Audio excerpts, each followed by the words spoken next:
Okay. Sharon, mina mo na. Okay. So let's have wine for Fiesta ng Patay. All Saints Day. Also, still supposed to be tomorrow. Today is All Saints Day. Diba? Parang confusing. Yung ngayon talaga pang santo. Bukas yung All Souls Day. Pero we celebrate yung mga patay today. Kaya alam na naman.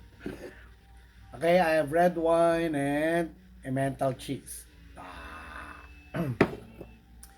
Anyway, clarify ko lang yung sa gera, no? Mukhang maraming hindi nakakaintindi ng gera. Paano hindi naman kayo nabuhay nung panahon ng World War II? Hindi naman nyo alam kung ano nangyari noon eh. Di ba? So, huwag kayo mag-assume na pag nagtago kayo dito, ay ligtas na kayo. Okay. Linawin ko lang ha.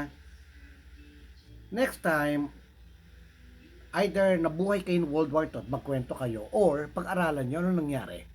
Okay. Now, sabi nila, pag ginera daw tayo ng Chinese, ang una maapektuhan is yung mga Zambales on Palawan. Totoo naman yon. Lulusob talaga doon yung mga Chinese. Okay. Pero hindi ibig sabihin lahat yung stretch ng beach ng Zambales at ng Palawan. Alam niyo pa kung how many kilometers yon? Yung stretch ng buong Palawan at ng buong Luzon, from yung dulo kasi ng Batangas to Cagayan at Ilocos Norte. Do you know how many kilometers is that? Hindi pwedeng lusubin nyo ng barko ng China nang sabay-sabay. Di naubos yung sundalo nyo. Okay? At bakit naman nila lulusubin yung mga maliliit na baryo? Okay? Hindi na lulusubin yung maliliit na baryo. Ano silbi nun? Lulusubin nila yung pinakamalapit na major cities at yung may mga kampo. Okay. Ano ba ang kampo dito sa Ilocos Norte, sa Ilocos, sa Luzon, hanggang Batangas, and then Palawan? Okay. Ipusa tayo sa Palawan. May tinatayo sila ngayon sa Balabac Beach. Pero it doesn't mean to say, okay, nagawa na yung mga bases doon, ginagawa pa lang ng mga kano. At the same time, hindi pwede bombay na atomic bomb yon because wala nga may agreement na hindi pwede magtanim ang United States dito ng atomic bomb. Okay? So kung may atomic bomb si China, nakita naman niyo yung bilang pinakita ko sa inyo, di ba? Pag-aralan niyo, ang konti ng China eh. I think only 300. Samantalang ang US is 5,000. Parang ganon. I forgot. Pero siguro mga 1/10. Do you think uubusin ng China yung atomic bomb sa Pilipinas? Think. Okay? At do you think Pilipinas lang kaaway nila? Okay? Kung meron mga military bases na gawa na, edi yung sa Yokohama. Tama ba, Yokohama? Okay. Andun na yung mga bases. Andun na yung largest fleet in the Pacific region. Okay? Yun ang unang bobombay nyo yung atomic bomb. Kung may atomic bomb, o sige, kung meron umpisa pa tayo sa atomic bomb ha, ko nga yung punyetang dalayaan dyan lang kayo ha. Kasi maraming uneducated na hindi pa nila alam kung ano mangyayari pag gera eh. Para kayong tumbarite na hindi nyo alam kung ano gagawin nyo pag gera. Di ba? Dahil you don't educate yourself. Di ba? You have to educate yourself po talaga pag gera para kayong tanga nun. Baka di nyo man alam kung saan kayo pupunta. Tangina makinig kayo. Makinig kayo sa mga podcast ko because I will tell you kung anong strategy, ano mangyayari, ano yung probability. Okay? Sana ba yung post ko na nuclear arms? Pasensya na, hindi pa ako nagbibihis or what, no? Nagpamassage ako eh. Okay, where's that? Okay. Dami ko kasing post eh.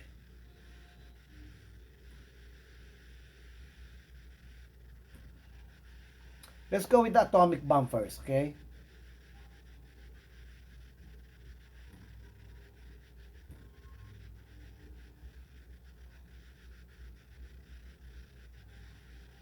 Kukit naman ng golden retriever. Kala mo kawawa yung mga aso pa nagkagera, no?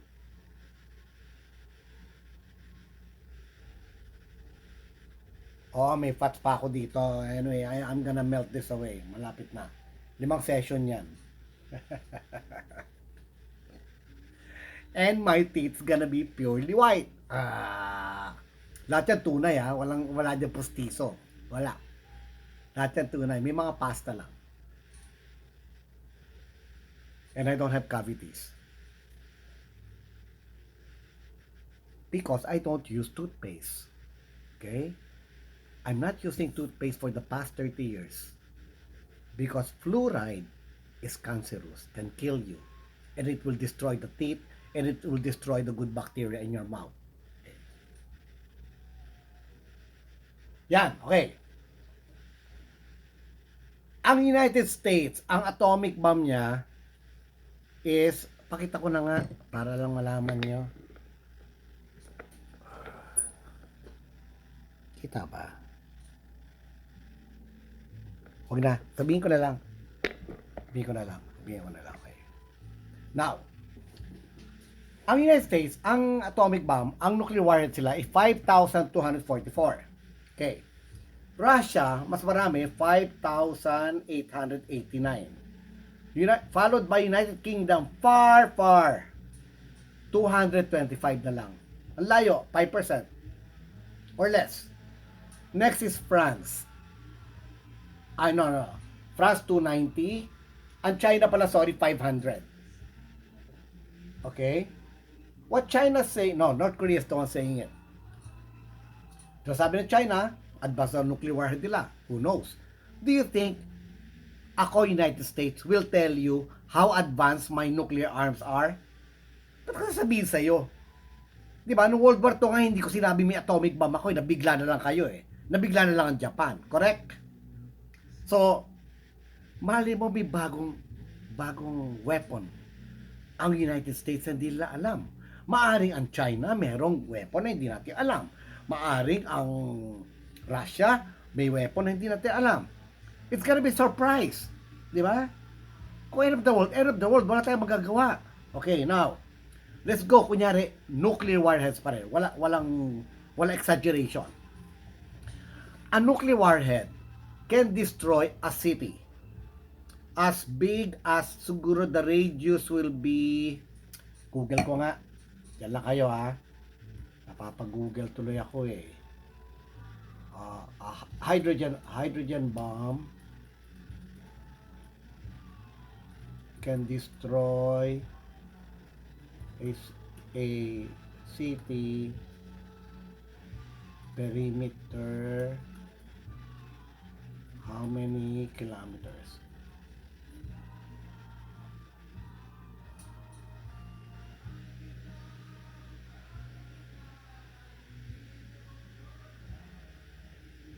Okay. Ito. The largest weapon in the US arsenal will turn a 15-kilometer wide city to rubble. That's only fucking 15 kilometers. EDSA is 17 kilometers from Balintawak to Taft Avenue, not even to MOA. So that fucking perimeter will be destroyed with the atomic bomb perimeter. So I don't know, but the perimeter goes to Manila Bay, the perimeter goes to Pasay, of course Makati, kasama yan, lahat yan, no? So it's not gonna destroy the whole fucking Metro Manila. Okay? A part of it will be safe. Especially the west, sa north, 15 kilometers hanggang lang yan, Valenzuela, Bulacan. So Bulacan, hindi na yan. Pampanga, hindi na yan. Sa south, let's go south. South, Pasay, siguro maapektuhan konti a part of Cavite. Hanggang Cavite lang yan. Baka Dasmariñas lang yan. Okay, now. To the west, of course, West Philippine Sea. Correct. To the east, okay, let's go to the east. To the east, it's going towards Laguna de Bay. Okay? Laguna de Bay. So, yun lang maapektuhan.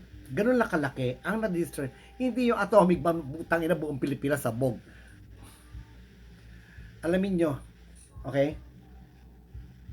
May mabubuhay pa after a nuclear war. Okay? I-multiply mo. I-add nyo lahat ang i-add nyo lahat ang nuclear arsenal ng bawat country. Kunyari, lahat to ni-launch nila. So, how many kilometer radius ang matatamaan sa Earth? Okay. Gawin nyo assignment nyo. It will not be the end of the world. Ang number one magsasurvive, yung mga malalayo. Australia, Antarctica, South Africa, if they're not gonna be involved. Because Africa, medyo marami na rin dyan, mga China, no? Ang pinaka-safe sa akin, South America. Like Argentina, Chile, Peru, yung mga South, no? The North will be devastated. Kasi lahat ng advanced country nandiyan dyan. Europe, huwag na kayo umasa. Nasa gitna kayo ng US and Russia. Sigurado sabog din kayo. And part kayo ng NATO. Okay? Sigurado. Kasi meron din kayong arsenal France, United Kingdom. Sigurado. Bobombahin din kayo. No? India, konti lang. 164, 170. No? Now, ano pa safest country? Kunyari, makakalipad pa kayo. Kunyari, nakatimbre kayo. Oy, mag-nuclear attack na tomorrow. Pwede lumipad ka na. Okay, lumipad ka na. So, kung may visa ka, New Zealand, Australia, probably Maldives, ba't naman Bombay na Maldives, Fiji Island, Western Samoa, Hawaii, bobombahin yan.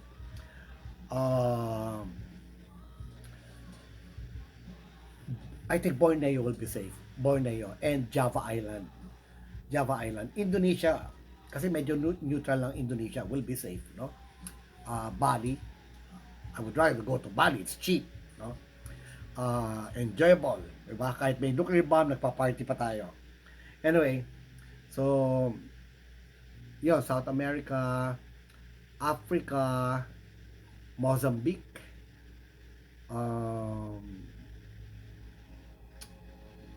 Congo. Ang Congo medyo politicized na eh. Kenya politicized. Kasi hawak ng mga China yan. Of course, the Central America would be devastated because of the nuclear warheads in the US.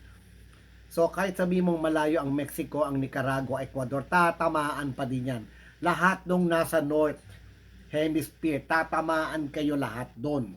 Wala kayong ligtas. Andyan ang Japan, North Korea, hanggang Pacific, Alaska, then California, Canada, madadamay kayan, Chicago, Iceland will be safe. Iceland and Greenland is a safe haven. Okay. So alam nyo na, sa atomic bomb, where to go? Now, Pilipinas, ang tanong, bobombahin ba tayo ng atomic bomb or hindi? Number one, sino kaaway natin? Diba? Sino kaaway natin? Kaaway natin is Dargadan, BBM. Hindi. China. Okay, China. Okay. Or ba si babaeng ahas, no? Okay. China.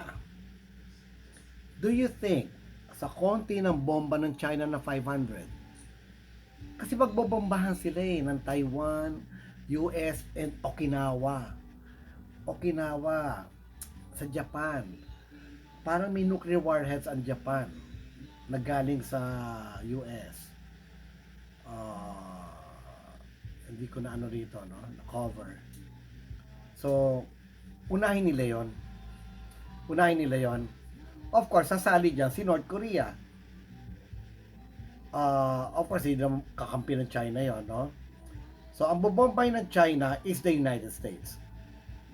Japan, South Korea, kasi may mga base dyan na malalaki. Pilipinas, walang base ang US na malalaki. Those are fucking EDSA sites. They are not bases. Ibig sabihin, meron lang silang mga arsenals doon na wala nga bomba, wala nga missiles yan, lahat yung mga tangke lang. Wala nga airport yan na landingan eh. They're not allowed. Isa naman yung pagkabobo, di ba? Ang EDCA sites, hindi military base. Okay? They're just there for logistics and warheads. Wala nga air base dyan. Except I think in Basa. So, ang Subic nga di ba nila inangkin? Di ba may sarili airport? Oh, yung port na Subic, inangkin ba nila? Hindi rin.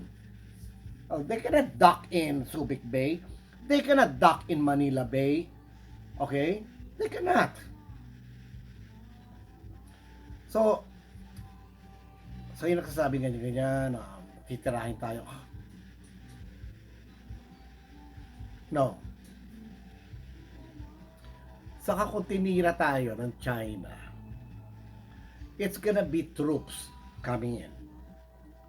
Probably they will bombard major cities like Manila, Cebu, but not Davao. Kasi may usapan na sila ng mga Duterte. Do not bomb my city. Okay? Maliwanag yun. Mindanao will be spared. That's the safest haven. Samar, Leyte, lumagpas ka ng Sorsogon, yan, hanggang Surigao, hanggang Davao, safe ka. Do not go to Cagayan de Oro kasi nagtatayo doon ng EDCA sites. Although, pwede lang pag-initan yon. Okay? Now, if you want to get out of the country, then you have to go to Basilan, Hulo, and then cross to Borneo. Kung talagang lahat ng Chinese troops pumunta na rito, which is impossible. Ang dami kalaban ng China. Kalaban din ng China, India. Meron silang border dispute. May border dispute sila ng Malaysia. Magpapadala sila ng troops na. May border dispute sila ng Vietnam. Ilan lang naman ang sundalo ng China? 8 million. Do you think uubusin nila lahat yun? Diba? I don't think so. So, and do you think the US will not help us? Of course they will help us. So, and then do you think pag may gera sa Pilipinas, tayo lang may gera? No. It's gonna be World War fucking 3. Ano piling nyo sa Europe, wala kayong gera? Pag ginera kami? Are you stupid?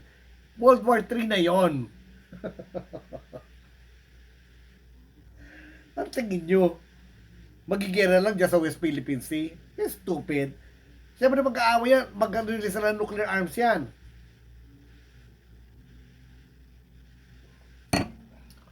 So,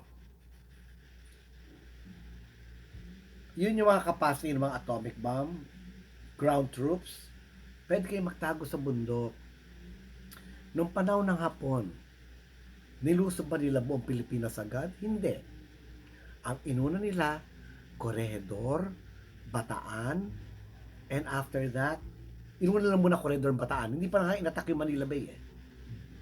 Then sinunod nila yung Manila. Pero yung Manila Bay, dahil nga sumuko na sila Quezon, saka sila MacArthur, saka si Carlos Piromulo, nag-submarine na pamuntang Australia. Okay? So ginawa na lang open city para lang hindi masira ang Manila. Now, question. Bakit after the war, gibang-giba ang Manila? Okay? Kung merong matalinong mag-answer, believe ako. Ang bumomba sa Metro Manila ay mga Kano, hindi Japanese. Pinulbos nila ang Metro Manila without even caring kung may mga Filipino doon or what. They're just assuming there are fucking Japanese soldiers there, and kahit tamaan yung mga historical buildings, wala silang pakialam. Kaya napulbos ang Metro Manila. Because sa bomba ng Amerikano na pinaulanan tayo like what Israel is doing to Gaza. Okay? Eh kung sana ground troops na lang nyo, pinaligiran nyo, di walang ganong shelling o bomba. So, you know what? I'm not pro-American, I'm not pro-Japanese, I'm not pro-anything. Sinasabi ko lang which should be human.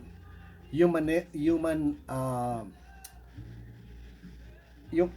wag naman yung inhuman, napapatayin nyo yung mga bata, ospital, di ba? Maawa kayo. Alam mo, dapat ang pinapatay natin yung mga leader na nag-instigate ng gera. Ba't ko ipapahamak yung buo kong kamag-anak? I will sacrifice myself. Papatayin ko na lang yung leader. Papatayin ko na yung leader ng nag-i-instigate ng gera. Si Jinping, si Putin, di ba? Tayo na, yun ang patayin natin. Ba't tayo nagpapakaano sa kanila, alipin, di ba? So, tayo naman, nagpapadala, putang ina, di ba? Porket leader, tayo na tao lang yan, kaya naman barilin yan eh. Isang bala lang yan, patay yan, di wala nang gera, patayin yung leader na yan, wala nang gera. Oh. I don't wanna say kung sino papatayin. Pwede ko sabihin si Miss Barangay.